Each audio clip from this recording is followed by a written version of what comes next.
I'm Leslie Logan. I'm here at My Pilates Haven, and we are back with another collaboration with Andrea Maida Pilates. And this week we are continuing our Swan theme, this is actually, Swan is really hard for me because I love to back bend. I really, really do. And Swan challenges me to not just default into my flexibility, but to actually find my strength.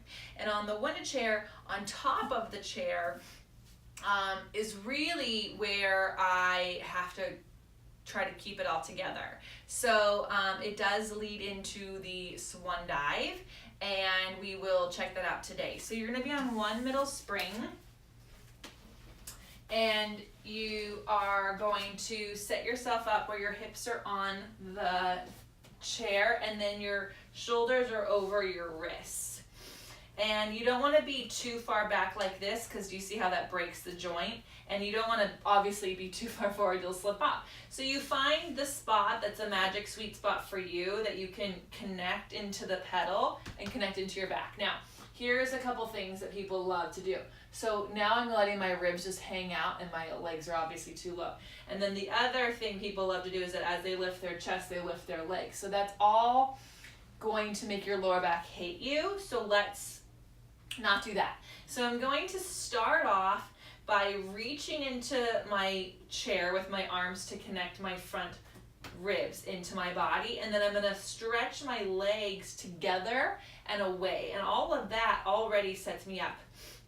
So then when I bend my elbows and push it down, one of the things that I've always mistakenly done is keep my elbows super narrow, which means I'm not getting any of the back connection that I need to stay connected to my chair. So for me, I actually bend a little wider than I think would feel normal. And then when I push down, it's to stay connected to my back and connect my stomach a little bit more. So again, I bend wide 3 times to really find my back. And then I'm already connected to my back, so then when the pedal comes up, I'm going to try to go longer away from my legs.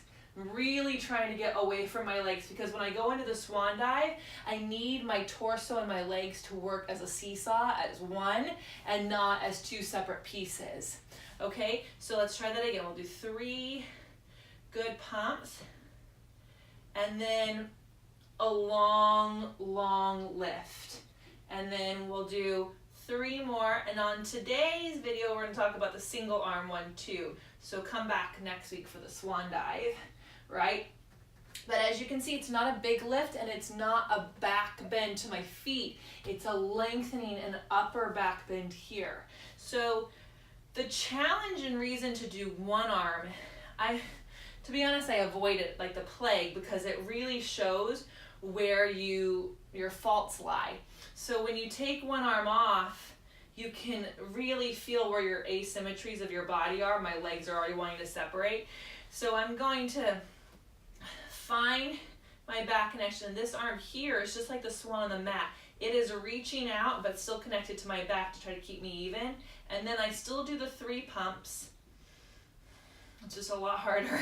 And then I have to find length and try to keep my torso and body even, right? I want to fall, but I've got to work on how can my left rib stay connected without being connected to the pedal with my hand, right? So just so you can see it from this side, when I pump, it connects into my back here, but this free arm has to stay connected to my back too, so I don't twist and fall. So I highly recommend doing 3 times on each side and just kind of playing around with what's happening in your body. For me, when my right arm is on the pedal, I feel all sorts of disconnected. When my left arm is on the pedal, I'm definitely more connected, and that would mean that I should do right, left, right, just to kind of challenge that in my own body. But do your Swan, maybe do your one arm, and then do your Swan again, and see how the one arm might have taught you something, how to be a little bit more even and how not to rest on your stronger side. Because it's so easy to let the one side carry us through everything, right? Thank you so much for watching this tips on the Swan. for more swan stuff, come back next week and we will do the swan dive right here on the Wunda chair. Make sure you check out Andrea Maida Pilates channel as well for her tips on the swan. Thank you.